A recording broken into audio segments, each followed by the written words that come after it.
Chris Flint's the leader of Harlow Labour. The Tories are about to set their budget in Harlow. You have some deep reservations about the budget, don't you?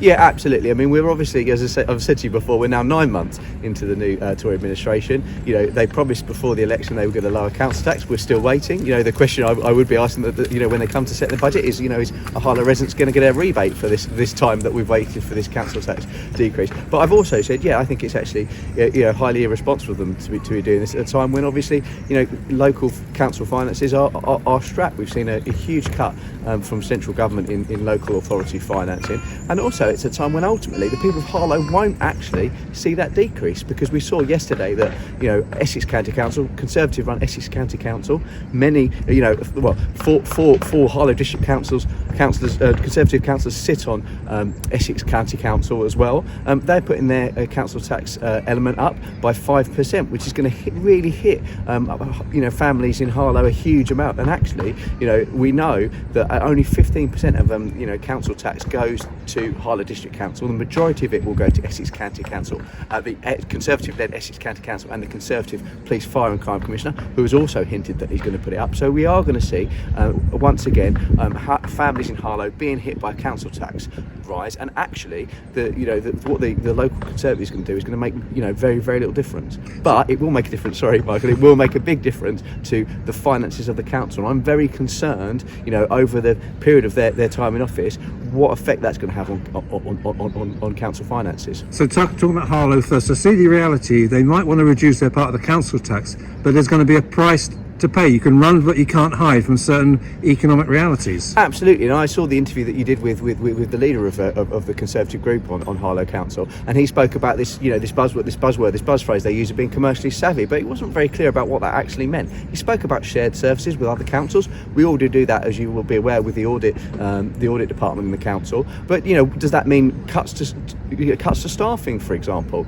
Does it mean cuts to services? Are the people of Harlow going to get a better or worse service because of these cuts? Ultimately, the money's got to come from somewhere, as you said, and it's going to have an effect on how the council is run. So as a leader of the opposition, are you saying that if you were in power that you would have to bite the bullet and put council tax up for the Harlow part of it?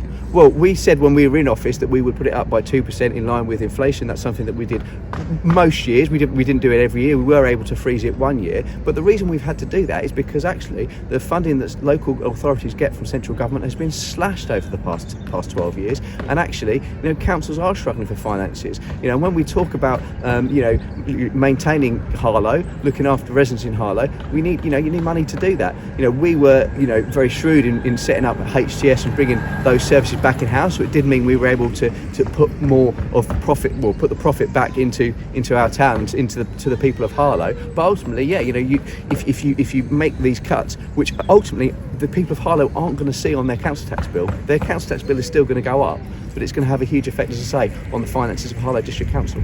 Time flies, and it's going to be about a matter of 8-9 weeks before your council breaks up to battle for local elections. Yeah.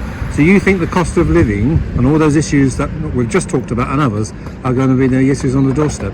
Well, look, we need to go out and have those conversations with the residents. I'm doing it all the time. We've obviously taken a step back from that at the moment because we have got concerns about COVID and doing things over the phone. But when I speak to residents, they are concerned about the rise in the cost of living. We've seen the Tories reject Labour's proposals to take away VAT on fuel. We know fuel prices are one of those things that are going up, and people are going to really start to see their money being squeezed by this Conservative government and by the Conservative county council as well. So it is about communicating with residents, talking about what Labour's alternative is. We want to invest in our town. We want to make it as good a town as we possibly can, but we do recognise that obviously finances are a huge part of that. When Councillor Perrin, who's the leader of the council now, was the shadow portfolio for finance, when it came to the budget, he would always present his alternative budget.